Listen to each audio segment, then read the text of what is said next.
प्यारे बच्चों, आज मैं आप प्रसाद के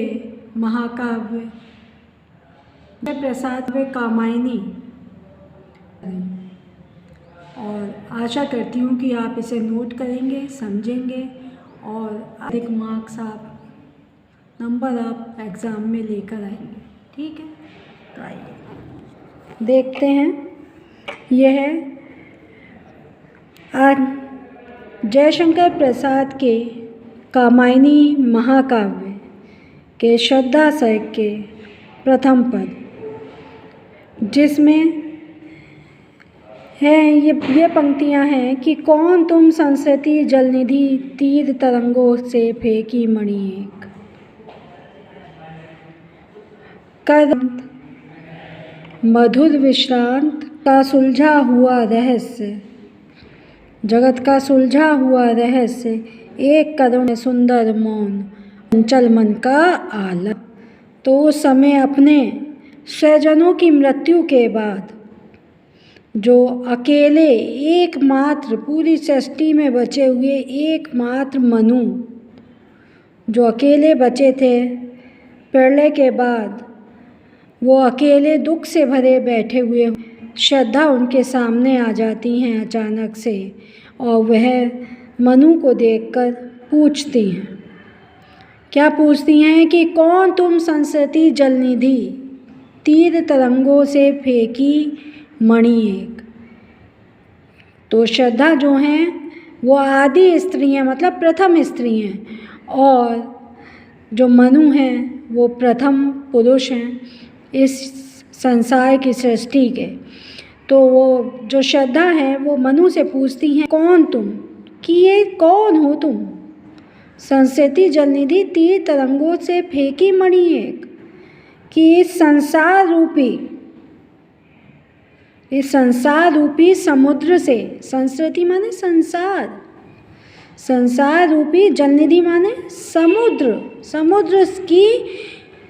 तीर किनारों की तरंगों से फेंकी गई मणि के समान, तीर माने किनारे, किनारों की तरंगों से जो लहरें उठती हैं, तरंगे माने लहरें, लहरों से फेंकी गई मणि के समान ये तुम कौन हो। जैसे समुद्र की लहरें जब तेज़ी से चलती हैं तो किनारे की मणियों को, समुद्र की मणियों को किनारे पर ले जाती हैं, तो ऐसे फेंकी गई मणि के समान तुम कौन हो। कर रहे निर्जन का चुपचाप प्रभा की धारा से अभिषेक, तुम इस निर्जन स्थान का जहाँ पर कोई भी नहीं बचा है, कोई जीव जंतु तक नहीं है, इंसान तो छोड़ो, मनुष्य तो छोड़ो, कोई जीव जंतु तक नहीं है, बिल्कुल सन्नाटा है, निर्जन है, इसका तुम चुपचाप रहकर शांत मन से प्रभा की धारा से अभिषेक, अपनी चमक से, अपने तेज से तुम उसका अभिषेक कर रहे हो। ऐसे तुम कौन हो, अभिषेक माने तिलक कर रहे हो, ऐसे निर्जन स्थान का तुम अपनी चमक से, प्रभा माने चमक, तेज, प्रकाश, अपने प्रकाश से तुम इसका मानो तिलक कर रहे हो। ऐसे तुम कौन हो, मधुर विश्रांत और एकांत, जगत का सुलझा हुआ रहस्य। इस समय तुम बहुत ही मधुर लग रहे हो, तुम्हारे हृदय में बहुत ही मधुरता है। विश्रांत, तुम थके हुए लग रहे हो, विश्रांत माने थके हुए, तुम थके हुए लग रहे हो, और एकांत, अकेले हो, बिल्कुल अकेले रह गए हो। जगत का सुलझा हुआ रहस्य, और इस संसार के जो उलझा रहस्य था वो अब सुलझ गया है। तुम्हें देखकर ऐसा लग रहा है कि जो इस संसार का रहस्य है, कि इस संसार में क्या बच गया, अब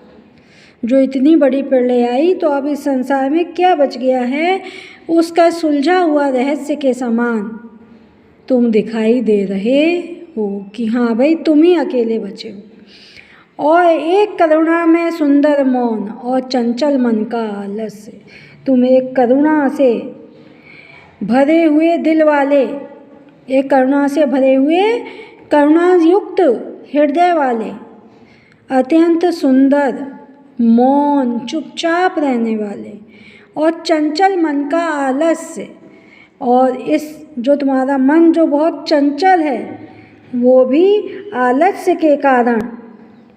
अब स्थिर हो गया है, ऐसे तुम दिखाई दे रहे हो। तो यहाँ श्रद्धा जो है वो मनु से ये सब बातें पूछ रही हैं कि इन सब गुणों से युक्त तुम कौन हो, कौन हो तुम। तो ये जो पंक्तियाँ हैं, इन पंक्तियों में जयशंकर प्रसाद जो छायावादी महाकवि हैं, आधार स्तंभ हैं छायावाद के, वो ये कहना चाहते हैं, इसका भाव पक्ष समझिए और लिखिए कि नंबर 1 पॉइंट तो ये है कि ये उस समय का वर्णन है इसमें, इस पद्यांश में, जब पूरे संसार में प्रलय आ गई थी, जब पूरे संसार में प्रलय आ गई थी और संसार में कुछ भी शेष नहीं बचा था, उस समय का वर्णन इस पद्यांश में किया गया है इन पंक्तियों में। और उस समय केवल मनु ही जो आदि पुरुष थे, अगली सृष्टि के होने वाले हैं, वही केवल शेष बचे थे और बहुत ही दुखी थे, वो बहुत ही दुखी थे। और क्योंकि जब सब कुछ नष्ट हो गया हो और ये लगा हो कि बस अकेला मैं ही बच गया हूँ, तो वो व्यक्ति कितना दुखी होगा उस अकेलेपन से। तो वो बहुत ही दुखी थे। उसी समय अचानक वहाँ श्रद्धा आ जाती हैं